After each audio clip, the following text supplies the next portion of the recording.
La pluie tambourinait sur les tôles du quartier populaire de Yopougon. Aïcha serrait contre elle son unique valise, les larmes mêlées à l'eau qui ruisselait sur son visage. Derrière elle, la voix aigre de Madame Connet résonnait encore. « Tu n'es qu'une moins que rien, une orpheline, sans dot, sans famille. Mon fils méritait mieux que toi. » 3 ans de mariage, 3 ans à supporter les humiliations quotidiennes de sa belle-mère. Aujourd'hui, profitant de l'absence de Moussa, parti travailler au Ghana, la vieille femme avait franchi la ligne rouge. Elle l'avait chassée comme une malpropre. Aïcha avait 24 ans, un diplôme en comptabilité et un rêve brisé. Son mari n'avait même pas décroché son téléphone quand elle l'avait appelé. Le silence de Moussa faisait plus mal que les insultes de sa mère. Dans le taxi brousse qui l'emmenait vers Abidjan Plateau, Aïcha regardait défiler les immeubles. Elle n'avait nulle part où aller, seulement quelques économies cachées dans sa valise. Mais au fond de son cœur meurtri, une flamme refusait de s'éteindre. « Je reviendrai », murmura-t-elle en essuyant ses larmes. « Un jour, je reviendrai la tête haute. » Elle ne savait pas encore que ce serment allait transformer sa vie. Le destin préparait déjà ses surprises.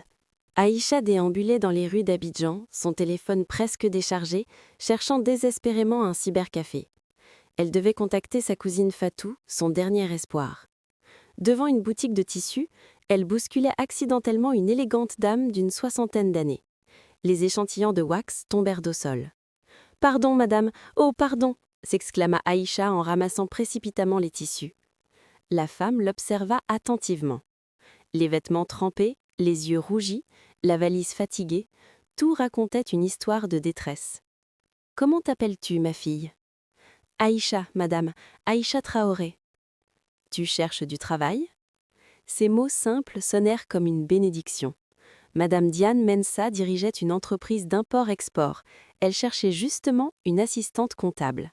« Je vois en toi quelque chose de spécial, » dit-elle doucement. « Cette détermination dans ton regard malgré la tristesse. Viens demain matin à mon bureau. » Elle tendit sa carte professionnelle. Aïcha la prit avec des mains tremblantes. « Merci, madame, merci infiniment. »« Le respect se gagne, ma petite. Montre-moi ce dont tu es capable. » Cette rencontre fortuite allait devenir le tournant de sa vie. Parfois, les miracles portent des chaussures élégantes et conduisent des Mercedes noires. 6 mois avaient transformé Aïcha. Dans le petit appartement que Madame Mensa lui avait aidé à louer, elle étudiait chaque soir après le travail. Son diplôme en comptabilité ne suffisait pas. Elle voulait exceller. Au bureau, sa rigueur impressionnait. Elle détectait les erreurs, optimisait les processus, proposait des solutions innovantes. Madame Mensa observait cette métamorphose avec satisfaction. « Tu as un don pour les chiffres, Aïcha. As-tu pensé à poursuivre tes études ?» Cette question ouvrit une porte. Aïcha s'inscrivit à un programme de formation en gestion d'entreprise. Les cours du soir, les week-ends sacrifiés, l'épuisement, rien ne l'arrêtait. Sa douleur était devenue son carburant. Moussa n'avait jamais rappelé. Le divorce fut prononcé par défaut. Aïcha signa les papiers sans amertume. Cette page se tournait.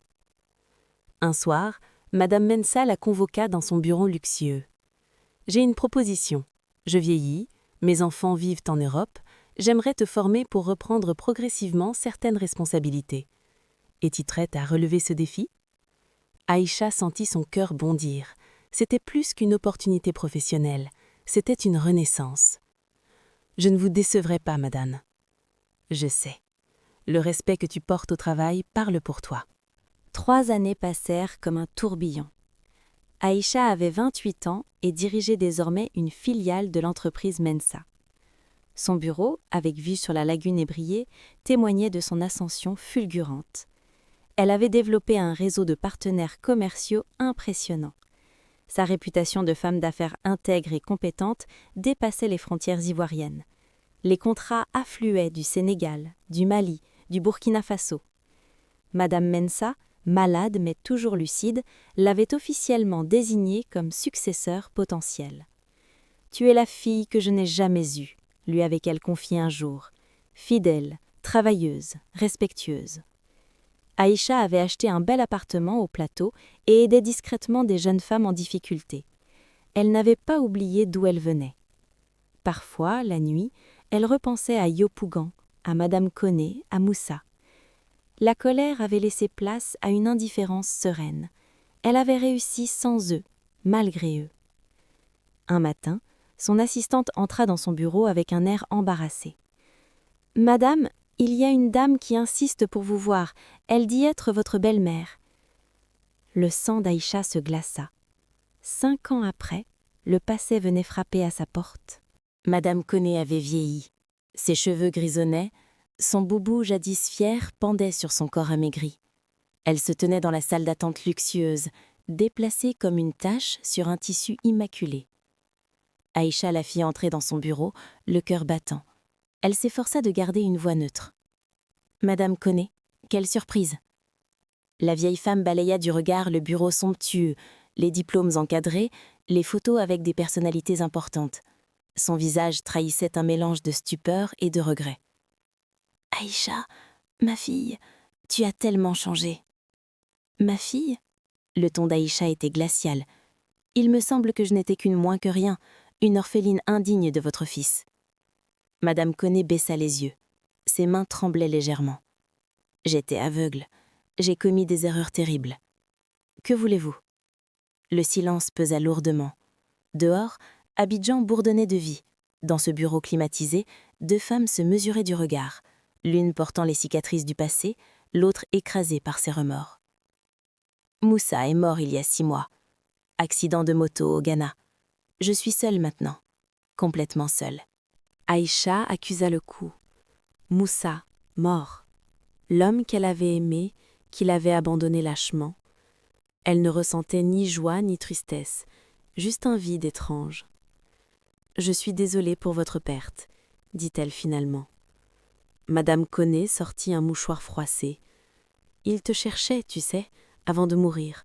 Il avait divorcé de sa seconde épouse, une femme que je lui avais imposée.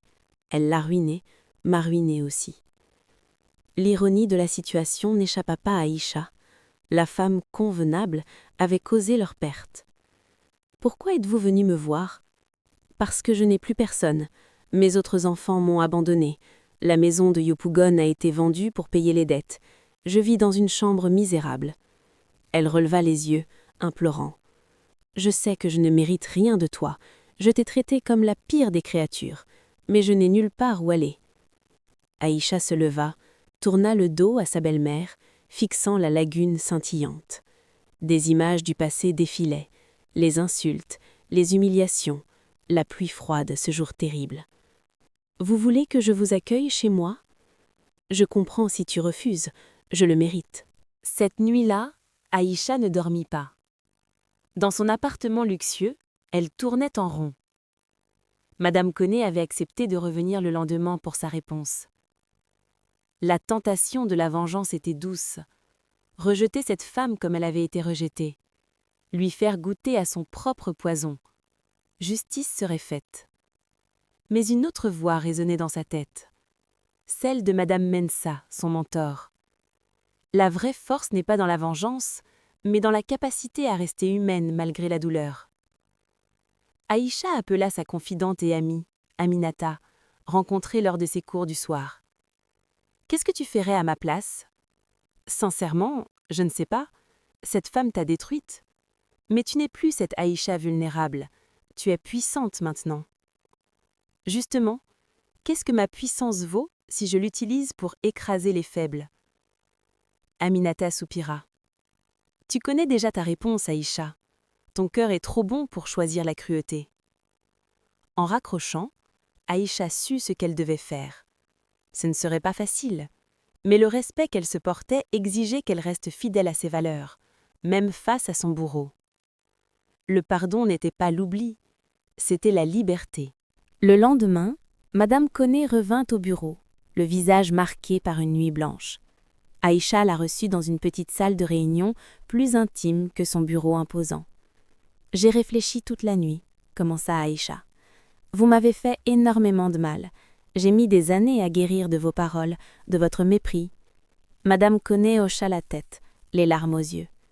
Aujourd'hui, je pourrais vous renvoyer dans votre misère. Dieu sait que ce serait justifié. Le silence s'étira, insoutenable. Mais je ne suis plus cette jeune femme brisée que vous avez chassée.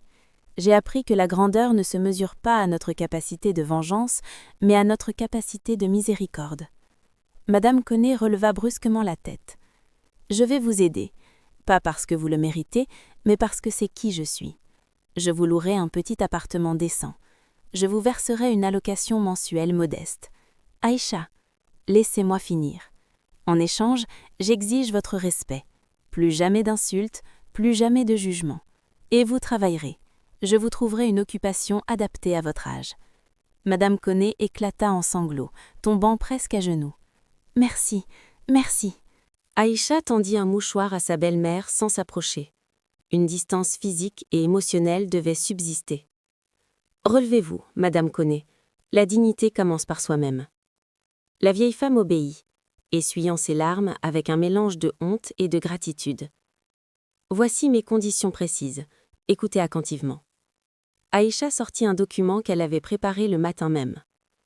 L'appartement sera à Abobo, simple mais propre. 2 pièces, cuisine, douche. La location sera de 150 000 francs par mois pour votre nourriture et vos besoins. Madame Conet acquiesça silencieusement. Vous travaillerez dans un centre communautaire que je finance. Vous conseillerez les jeunes mariés, vous les aiderez à éviter les conflits familiaux. Vous partagerez votre expérience, vos erreurs. L'ironie de la situation n'échappa à personne. Celle qui avait détruit un mariage guiderait d'autres couples. Je refuse de vivre avec vous. Nous nous verrons occasionnellement lors de rencontres que je programmerai. Pas d'intrusion dans ma vie privée. Je comprends, murmura Madame Conet. Et enfin, si vous recommencez vos comportements toxiques, tout s'arrête immédiatement. Est-ce clair? Cristallin. Bien. Signez ici. 6 mois s'écoulèrent. Madame Conet s'était installée dans son nouvel appartement avec reconnaissance. Pour la première fois depuis des années, elle avait un toit stable et de quoi manger décemment. Au centre communautaire, elle découvrit une forme de rédemption. Les jeunes femmes écoutaient ses histoires avec attention. Elle leur parlait de ses erreurs, de son orgueil qui avait détruit sa famille. « J'ai brisé le mariage de mon fils par arrogance », confiait-elle lors d'un atelier. « J'ai rejeté une femme merveilleuse parce qu'elle n'avait pas de famille puissante. Aujourd'hui, c'est cette femme qui me sauve de la rue. » Ces témoignages touchaient les cœurs. Les belles-mères présentes réfléchissaient à leur propre comportement. Les jeunes mariés apprenaient à établir des limites respectueuses. Un soir, Aïcha vint observer une session discrètement. Elle vit Madame Conet, humble et sincère, partager sa douleur et ses regrets. Quelque chose remua en elle, pas du pardon complet, mais un début de paix. Après la session, elles prirent un thé dans un maquis voisin. « Comment allez-vous, Madame Conet ?»« Mieux que je ne le mérite, grâce à toi. »« Non, grâce à votre volonté de changer. » Un sourire fragile passa sur le visage de la vieille femme. La nouvelle de la situation exceptionnelle se répandit dans Abidjan. L'histoire fascinait. La belle-fille prospère qui aidait sa belle-mère toxique. Certains admiraient Aïcha. « Voilà une vraie femme africaine », disait-il. « Elle honore les valeurs de pardon et de famille. » D'autres la critiquaient. « Elle est folle. Cette vieille sorcière ne mérite que la rue. » Aïcha ignorait les commentaires. Elle avait agi selon sa conscience, pas pour l'approbation publique. Un jour, une journaliste demanda une interview pour un magazine féminin. Aïcha accepta, voyant une opportunité de porter un message. « Pourquoi avoir aidé quelqu'un qui vous a tant fait souffrir ?» demanda la journaliste. « Parce que la vengeance est une prison. Elle m'aurait enchaînée à mon passé. En aidant Madame Conet, j'ai choisi ma liberté. Certains disent que vous êtes trop bonne. La bonté n'est jamais excessive, c'est la cruauté qui l'est. » L'article fit sensation. Des femmes lui écrivirent, partageant leurs propres histoires de belles familles difficiles. Aïcha réalisait que son histoire touchait un problème universel. Le centre communautaire reçut des dons. D'autres femmes souhaitaient créer des espaces similaires dans leur quartier. Un mouvement naissait. Madame Diane Mensa s'éteignit paisiblement un matin de mars, entourée de ses proches. Aïcha était à son chevet, tenant sa main jusqu'au dernier souffle. Tu as été ma plus belle réussite, avait murmuré la vieille dame, pas comme femme d'affaires, mais comme être humain. L'enterrement rassembla le gratin économique et politique d'Abidjan. Dans la cathédrale Saint-Paul, Aïcha prononça l'éloge funèbre, la voix tremblante d'émotion. Elle m'a sauvée quand j'étais perdue. Elle m'a formée quand j'étais ignorante. Elle m'a aimée quand j'étais seule. Madame Mensah était bien plus qu'un mentor. Elle était la mère que je n'avais plus. Une semaine plus tard, le notaire convoqua Aïcha. Le testament réservait une surprise monumentale. Madame Mensah vous lègue 75% de ses parts dans l'entreprise. Vous êtes désormais la principale actionnaire et présidente du groupe Mensah. Aïcha resta sans voix. À 30 ans, elle dirigeait un empire commercial estimé à plusieurs milliards de francs CFA. Il y a aussi cette lettre pour vous. Aïcha l'ouvrit avec des mains tremblantes. Les mots de Madame Mensah dansaient sur le papier. Le respect que tu as semé revient multiplié. Fais-en bon usage. Le pouvoir peut corrompre les âmes les plus pures. Aïcha le découvrit rapidement. Des solliciteurs affluaient de partout. Des membres de familles éloignées qu'elle n'avait jamais rencontrés réclamaient soudain leur part. Des hommes d'affaires véreux proposaient des partenariats douteux. Un jour, lors d'une réception, elle croisa des connaissances de Yopougon, ceux-là même qui l'avaient méprisée jadis. « Aïcha, ma chère amie !» s'exclama une femme qui l'avait ignorée autrefois. « Tu te souviens de moi ?»